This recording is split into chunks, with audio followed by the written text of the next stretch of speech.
Sir Jaganmohan Reddy గారి పైన మోదీ గారు చాలా సీరియస్ అయ్యారని చెప్పేసి ఒక వార్త అయితే వైరల్ అవుతుంది సార్. అంటే నిన్న జరిగిన పరిణామాలన్నీ చూసాం. అమరావతి ఇష్యూ పైన ఎంటైర్ ఎపిసోడ్‌లో మోదీ గారు ఫైర్ అయిపోయారు. అటు చంద్రబాబు నాయుడు గారికి కూడా గ్రీన్ సిగ్నల్ ఇచ్చేసారు. ఎటువంటి యాక్షన్ కన్నా తీసుకోండి అని చెప్పేసి. ఆ నేపథ్యంలో ఇటు సాక్షి లైసెన్స్ కూడా రద్దు చేయబోతున్నట్టుగా కూడా తెలుస్తుంది. దానికి కూడా మోదీ గారు ఆమోదం తెలిపారని కూడా చెప్తున్నారు. మరి ఏం జరగబోతుంది? దీని విషయంలో మరి జగన్మోహన్ రెడ్డి గారి పైన ఎటువంటి యాక్షన్స్ తీసుకునే అవకాశం ఉంది? సాక్షి లైసెన్స్ రద్దు చేసే ఛాన్సెస్ ఉన్నాయా సార్? నిన్న జరిగిన పరిణామాల గురించి నిన్న మాట్లాడుకున్నాం. ఈరోజు కొన్ని కొత్త పరిణామాలు జరిగినట్టుగా వార్తలొస్తున్నాయి. అందులో ఒకటి మోడీ జగన్ మీద సీరియస్ అయ్యాడని ఒక వార్త వస్తుంది. అందుకని సాక్షి ఛానల్ లైసెన్సు ఆల్రెడీ 2 ఏళ్లుగా రెన్యువల్ కావట్లేదు. సో, అది రద్దయ్యే అవకాశం ఉంది. అది రద్దయితే సాక్షి ఛానల్ క్లోజ్ అయ్యే అవకాశం ఉంది. అంటే శాటిలైట్ ఛానల్‌గా సాక్షి ఛానల్ ఉండకపోవచ్చు.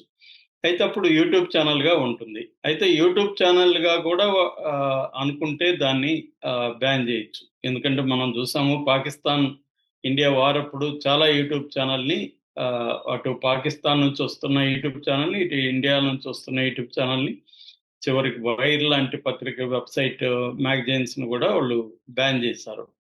సో, అలాగా బ్యాన్ చేసే అవకాశం ఉంది. ఏదేమైనా సాక్షి ఛానల్‌కి అయితే గడ్డు పరిస్థితే అని చెప్పొచ్చు. అట్లాగే నిన్న గూడా సాక్షి ఛానల్ మీద రేణిగుంట, ఏలూరు ఇలాంటి ప్రాంతాల్లో దాడులు జరిగాయని వైసీపీ ఆరోపిస్తుంది. లేదు మీరే చేసుకొని మా మీద చెప్తున్నారని తెలుగుదేశం అంటుంది. సో, ఏదేమైనా సాక్షి ఆహ్, ఒక ప్రమాదంలో పడినట్టుగా అర్థమవుతుంది. ఎందుకంటే నిన్న ఎపిసోడ్‌లో క్లియర్‌గా ఆహ్, జగన్‌కి గాని, వైసీపీకి గాని సింపతి రాలేదు. నిజానికి అంత సీనియర్ జర్నలిస్ట్‌ని అరెస్ట్ చేస్తే మామూలు సందర్భంలో అయితే పెద్ద ఎత్తున నిరసనలు రావాలి. జర్నలిస్టు సంఘాలు కావచ్చు, జర్నలిస్టులందరూ కూడా దాన్ని నిరసించాలి. కానీ అదేమీ పెద్దగా జరగలేదు. పైగా సాక్షి లేకపోతే వైసీపీ వాళ్ళు ఆహ్, ఊరికే నిన్న ఒక పోస్ట్ రిలీజ్ చేశారు. ఆ పోస్ట్‌లో చూస్తే పెద్ద ఎత్తున నిరసనలు అని పెట్టి టైటిల్ పెట్టి చేస్తే అందులో ముగ్గురు, నలుగురు పేర్ల కంటే ఎక్కువ లేదు. ఆ ముగ్గురు, నలుగురు కూడా మొత్తం పోస్ట్ చదివితే ఇతని మీద సింపతి గాని, లేకపోతే ఖండన గాని లేదు. ఇలా ఎస్సీ, ఎస్టీ యాక్ట్ పెట్టడం తప్పనేది మాత్రమే ఎక్కువ మంది మాట్లాడారు తప్ప, కొమ్మినేనిని అరెస్ట్ చేయడం తప్పని ఎవరు కూడా మాట్లాడట్లేదు. సో, ఆహ్, ఈ పరిస్థితి రావడానికి ప్రధాన కారణం ఏంటి? అంటే సాక్షి ప్రవర్తన, సాక్షి ఛానల్ ప్రవర్తన అనేది ఒకవేళ ఇప్పుడు మనిద్దరం మాట్లాడేటప్పుడు నేనేదన్నా ఒక మాట అనొచ్చు, దాన్ని నువ్వు ఖండించొచ్చు, లేకపోవచ్చు. కానీ దీని పట్ల వివాదం చెలరేగి కొన్ని సమూహాలు గావచ్చు, లేకపోతే కొంతమంది వ్యక్తులు గావచ్చు, హర్ట్ అయ్యాము అని పెద్ద ఎత్తున ఆందోళన చేస్తున్నప్పుడు, నేను సారీ చెప్పాల్సుంటది. యాంకర్‌గా నువ్వు సారీ చెప్పాల్సుంటది. మన ఛానల్ యాజమాన్యం కూడా సారీ చెప్పాల్సుంటది. అది మనం తప్పు చేయలేదని మనం అనుకోవచ్చు. కానీ మనం తప్పు చేశామని అవతల వాళ్ళు అనుకోని ఫీల్ అవుతున్నప్పుడు సారీ చెప్పడం అనేది మంచి పద్ధతి. కానీ ఈ మధ్య కాలంలో అవి జరగట్లేదు. మనం తమిళ్ నుంచి కన్నడ పుట్టిందని కమల్ హాసన్ చెప్పిన విషయంలో గూడా ఈవెన్ హైకోర్ట్ చెప్పినా గూడా కమల్ హాసన్ సారీ చెప్పట్లేదు.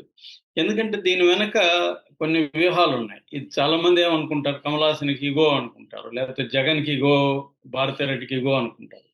కానీ జగన్‌కి కూడా కొన్ని వ్యూహాలుంటాయి. రాజకీయ నాయకులకి యుగోల కంటే కూడా వ్యూహాలే పనిచేస్తూ ఉంటాయి ప్రధానంగా. సో, అదొక విషయం. రెండో విషయం ఈయన ఈ స్థాయి ఒక చాలా సీనియర్ జర్నలిస్టు, దాదాపు 40 ఏళ్లు పైన అనుభవం ఉన్న వ్యక్తి. టాప్ 10 జర్నలిస్టులు, సీనియర్ జర్నలిస్టులు ఇవాళ చెప్పుకుంటే ఆయన పేరుంటది. అలాంటి వ్యక్తి అరెస్ట్ అయితే ఆ పార్టీ లేకపోతే ఆ సాక్షి ఛానెల్ ఇప్పుడు నువ్వు నేను అరెస్ట్ అయితే ఖచ్చితంగా మన ఛానెల్ మన కోసం పనిచేస్తాయి. కానీ అది ఆహ్, సరిగ్గా చేయలేదనేది మళ్ళీ విమర్శ ఉంది. మళ్ళీ నిన్న నిజానికి ఆయన మీద 2, 3 సెక్షన్‌లు అనవసరమైన సెక్షన్‌లు పెట్టారు. మత కలహాలు చెలరేగే విధంగా మాట్లాడనేది ఒక సెక్షన్ అయితే, SC, ST atrocities prevention of atrocities అంటారు. SC, ST POA prevention of atrocities 1989 ఈ యాక్ట్ పెట్టారు ఆయన మీద. నిజానికి అది చెల్లదు. కోర్టు కూడా నిన్న జడ్జి గారు కూడా అది చెల్లదని డీఎస్పీకి, ఎస్పీకి మెమోస్ ఇచ్చారు.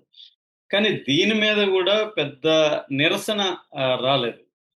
ఆహ్, ఈ అంటే ఈ స్థాయిలో ఆయన మీద తప్పుడు కేసులు పెట్టి ఎంతో సాక్షికి గత 10 ఏళ్లుగా చాలా నమ్మకంగా పనిచేస్తున్న ఒక సీనియర్ జర్నలిస్ట్ అరెస్ట్ అయితే, జగన్ మళ్ళీ అడ్వొకేట్‌ని ఎవరిని పంపించారు? మళ్ళీ ఆస్థానా అడ్వొకేట్ పొన్నవోలు సుధాకర్ రెడ్డిని పెట్టారు. అతను ఆస్థాన అడ్వొకేట్‌గా కనబడ్డ మనకి ఆస్థాన విదూషకుడిలాగా, కమెడియన్‌లాగా ఉంటాడు. అలా అయిపోయింది అతని ఇమేజ్. తనని నేను కించపరచాలని నేను అనట్లేదు. జనరల్ పబ్లిక్ ఇమేజి అలా అయిపోయింది. సో, అటువంటి వ్యక్తిని మళ్ళీ ఆహ్, ఈయన దీంట్లో పెట్టడం. నిజానికి గట్టిగా వాదించుంటే లీగల్‌గా ఈయన చేసిన తప్పేమి లేదు. అవతల యాంకర్ అన్నాడు. దాన్ని ఈయన గట్టిగా ఖండించకపోవడమే ఈయన చేసిన తప్పు తప్ప, ఈయన అనలేదు. ఆ కామెంట్స్ ఈయన అనలేదు. ఈయన అన్నట్టుగా వాళ్ళు కేసు పెట్టారు కాబట్టి ఇది చెల్లదు అని గాని గట్టిగా ఆర్గ్యూ చేసునుంటే, ఈయనకి రిలీఫ్ వచ్చి ఉండే అవకాశం ఉందనేది లీగల్ ఎక్స్‌పర్ట్‌లు చెప్తున్నారు. కానీ ఇతను ఎక్కువ సేపు మాట్లాడతాడు గానీ, జడ్జిలకి తలనొప్పిగాను, జడ్జిలకి ఇరిటేటింగ్‌గాను మాట్లాడతాడు. నిన్న గూడా అదే జరిగింది. అంత పెద్దాయన కనీసం ఆయనకొక బెడ్ ఇప్పించలేకపోయాడు జైల్లో.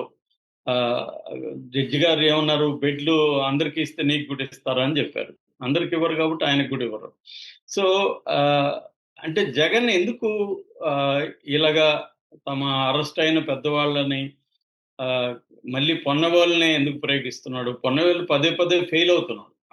ఆయనకెంత నాలెడ్జ్ ఉంది ఏంటనేది పక్కన పెడితే, ఇవాళ కోర్టుల్లో స్టేచర్ గూడా ఇంపార్టెంట్. ఒక అడ్వొకేట్‌కి స్టేచర్ అనేది చాలా ఇంపార్టెంట్. అందుకనే మనకి ఆహ్, ఆహ్, మన సిద్ధార్థ లూథరా వాళ్ళకి గంటకి రూ. 1,00,00,000 ఎందుకిస్తారంటే, ఆయనకున్న స్టేచరు మన ఉండపల్లి అరుణ్ కుమార్ పదే పదే చెప్తుంటారు.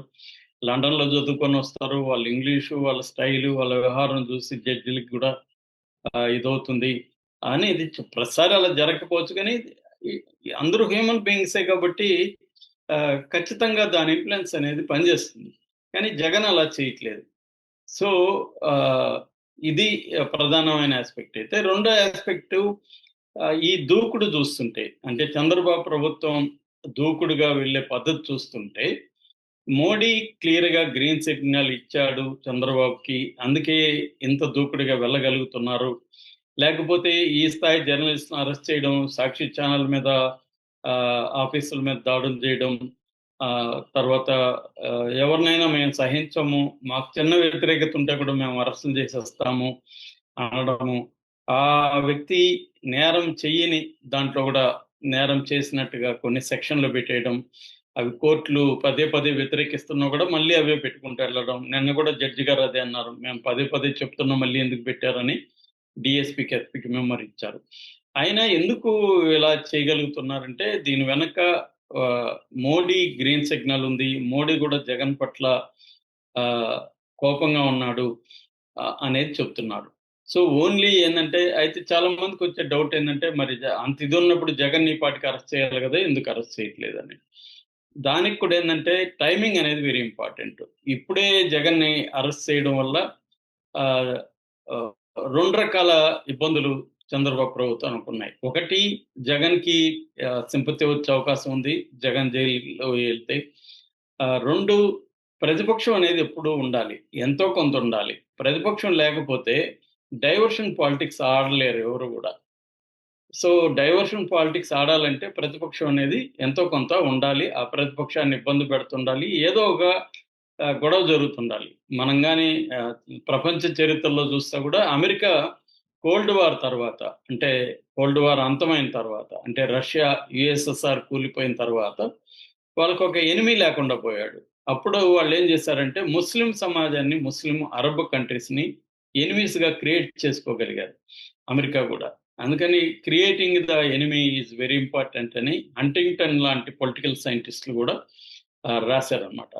అంటే ఎప్పుడైనా గూడా వేరే ఒక ఎనిమీ ఎమోషనల్‌గా డ్రామా నడపడానికి ఒక ఎనిమీ గావాలి. ఇప్పుడు ఇండియాకి పాకిస్తాన్ ఎనిమీ, లేకపోతే హిందువులకు ముస్లింలు ఎనిమీసు అనేది ఎట్లయితే మోడీ ప్రభుత్వం ఒక ఎనిమీని క్రియేట్ చేసుకొని నడిపిస్తుందో, అలాగా ఇక్కడ గూడా జగన్ కంప్లీట్‌గా జగన్ జైలుకెళ్ళిపోయి సైలెంట్ అయిపోతే చంద్రబాబు ప్రభుత్వానికి ఆహ్, ఒక ఎక్స్‌టర్నల్ ఫోర్స్ అనేది కనబడకుండా ఉంటుంది. సో అందుకని టైమింగ్ అనేది ఇంపార్టెంట్. ఎప్పుడు చెయ్యాలి ఏంటనేది ఇంపార్టెంట్. ఏదేమైనా జగన్ కంప్లీట్‌గా ఫెయిల్ అయ్యాడన్న ఇదైతే జనాల్లో వస్తుంది ఈ విషయంలో. ఎందుకంటే జగన్ నిర్ద్వందంగా సారీ చెప్పుండాలి. ఒక అమరావతి మహిళలు ఖచ్చితంగా హర్ట్ అవుతారు ఎవరైనా కూడా. మహిళలను మొత్తంగా ఒక ఘాటన కట్టలేరు. ప్రతి టౌన్‌లో గూడా సెక్స్ వర్కర్‌లుంటారు. అంత మాత్రాన ఆ టౌన్‌లో ఉండేవాళ్ళు మహిళలందరూ సెక్స్ వర్కర్‌లనే విధంగా చెప్పడం కరెక్ట్ కాదు.